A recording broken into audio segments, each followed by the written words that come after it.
ఏమిటి అంటే ఏమిటి ఆ మనసు? ఎంతకాలం భరించాలి ఆగడాలు?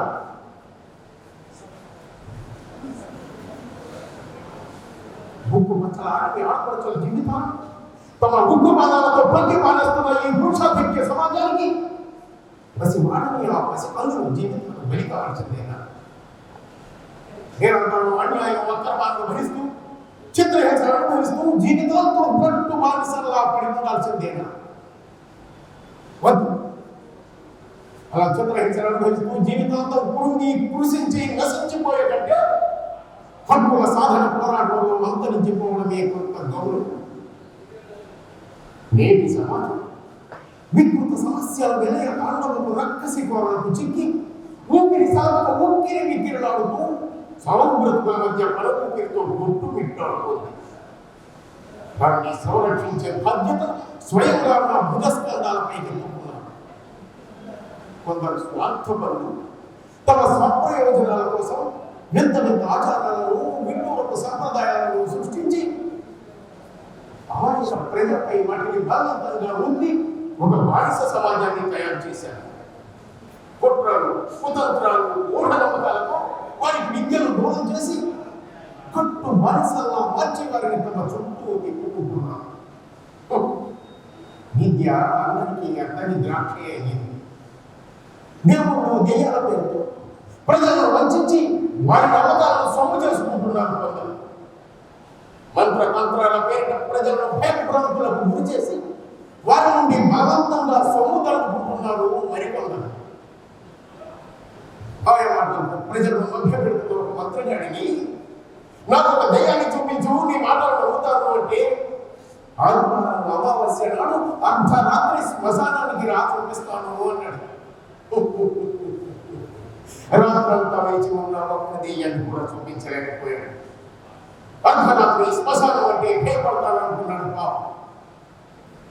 కొంతమంది వారి సంపాదన కోసం లేనిపోనివి కల్పించి మంచి రోజులు, చెడ్డ రోజులు, దురాత్మలు, దుష్ట శక్తులు అంటూ మూఢనమ్మకాలతో ప్రజలను పట్టి పీడిస్తున్నారు. ప్రజలు అటువంటి మూఢనమ్మకాలను విశ్వసించకూడదని నిండు అమావాస్య నాడు ఉద్యోగ బాధ్యతలను స్వీకరించారు. అమావాస్య ప్రభావం వల్ల నాకు ఎటువంటి కీడు జరగలేదు సరి కదా, అంతా మంచి జరిగింది. భూమికి ఉపగ్రహమైన చంద్రుడి పరిభ్రమణం వల్ల ఏర్పడే అమావాస్య పౌర్ణములను సైతం తమకు అనుకూలంగా మలుచుకునే వంచకుల చేతికి చిక్కకూడదు అంటే ప్రజలు శాస్త్ర సమ్మతమైన వాస్తవంలో బ్రతకడానికి అలవాటు పడాలి. అప్పుడే ఈ మూఢనమ్మకాలు అంతరించిపోతాయి.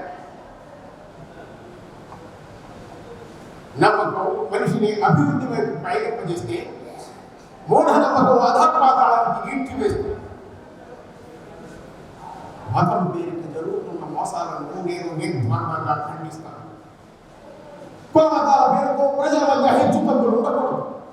అందుకే అగ్రకుల సూచిక అయిన పవిత్రమైన యజ్ఞోపవీతాన్ని సైతం త్యజించి వేశాడు. కుల మతాలు వేరువేరైనా మానవులంతా సమానులేనని చాటు చెప్పడమే నా ధ్యేయం. రాజ్యలక్ష్మి నన్ను కట్టుకున్న నేరానికి 10 మంది అందచాటులు పడుతుంది. సంఘ సంస్కరణ కోసం పోరాటం చేస్తున్న నన్ను నిలువరించలేక ఈ ఛాందసవాదులంతా ఏకమై నన్ను ఈ సమాజం నుండి వెలివేశారు. కనుక గోదావరి నుండి మంచినీళ్లు తెచ్చిచ్చేవాడు సైతం గొడవై, కష్టాలు మొదలై, కన్నీళ్లు మొదలై, బాధలతో అలవటించిపోయినా సరే మొక్కలోని ధైర్యంతో నా ఉద్యమానికి ఊపిరినుంది కొండంత అండగా నిలిచింది నా అర్ధాంగిలక్ష్మి అయిన నా రాజ్యలక్ష్మి. రాజ్యలక్ష్మి నా అండంటే ఎంత జటిలమైన కార్యాన్నైనా చిటికలో సాధించగలుగుతారు. ఒక లక్ష్యాన్ని ఛేదించాలనుకున్నప్పుడు ఎన్ని సమస్యలు ఎదుర్కొచ్చినా వాటిని ప్రతిఘటించాలి, అవరోధాలను అధిగమించాలి, పట్టు విడవకుండా పోరాడాలి, విజయం తథ్యమని విశ్వసించాలి. అప్పుడే గెలుపు మన సొంతం అవుతుంది. గెలుపును సొంతం చేసుకోవాలంటే మార్పు అనివాడి. మార్పు ప్రగతికి మూలం. మార్పు మానవం నాగరికత నాంది. సమాజంలో అందరూ విద్యావంతులైతేనే అది సాధ్యం. విజయాన్ని సాధించాలంటే విద్య అవసరం. సమాజంలో ఒక స్త్రీ సంపూర్ణ విద్యావంతులైతే ఆమె ప్రతిభ జగన్ విఖ్యాతమే. రామాయణాన్ని రచయించిన కవయిత్రి వల్ల జననీ రాజంగా అందుకుని చరిత్రకెక్కారు. వాడు మాతృస్వామ్యం వెలసిల్లి స్త్రీలు అందరి చేత గౌరవించబడ్డారు.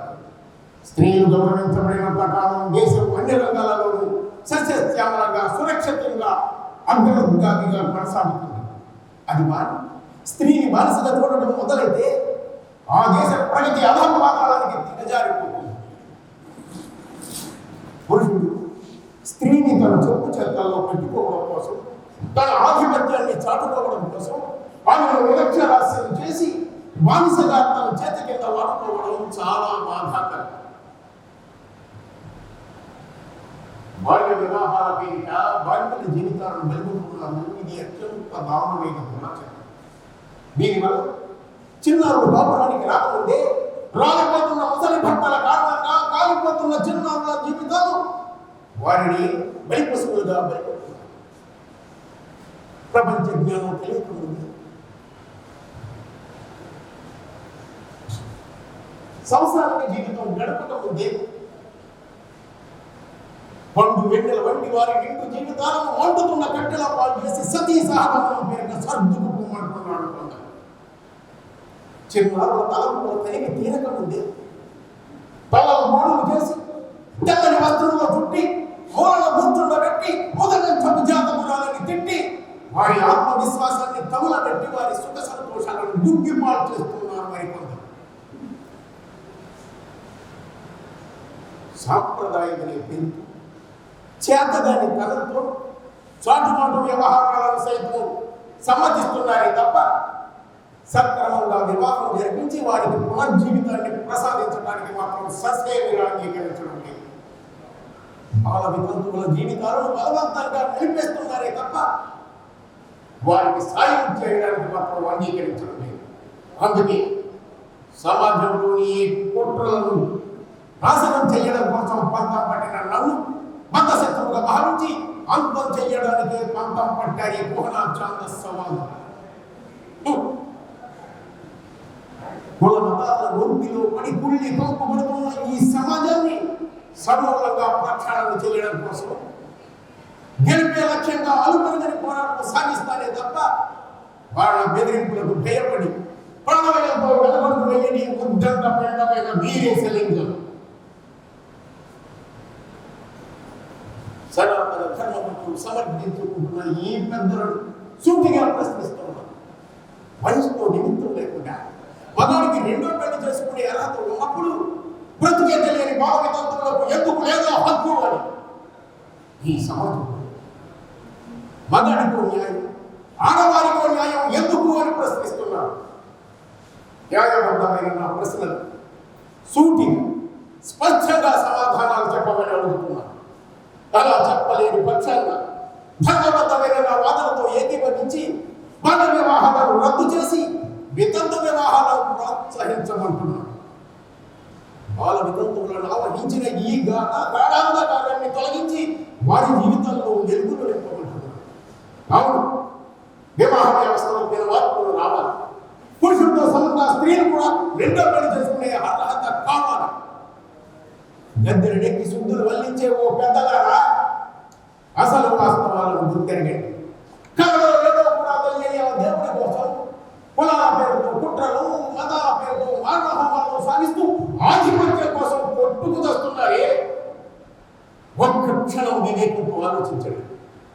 దేవుడు ప్రార్థించుకోవడానికి నిర్మలమైన మనసు ఉంటే సరిపోతుంది కానీ రంగులు, రూపాలు, ఆకారాలు, హంగులు, ఆర్భాటాలు ఇవేవీ అవసరం లేదు.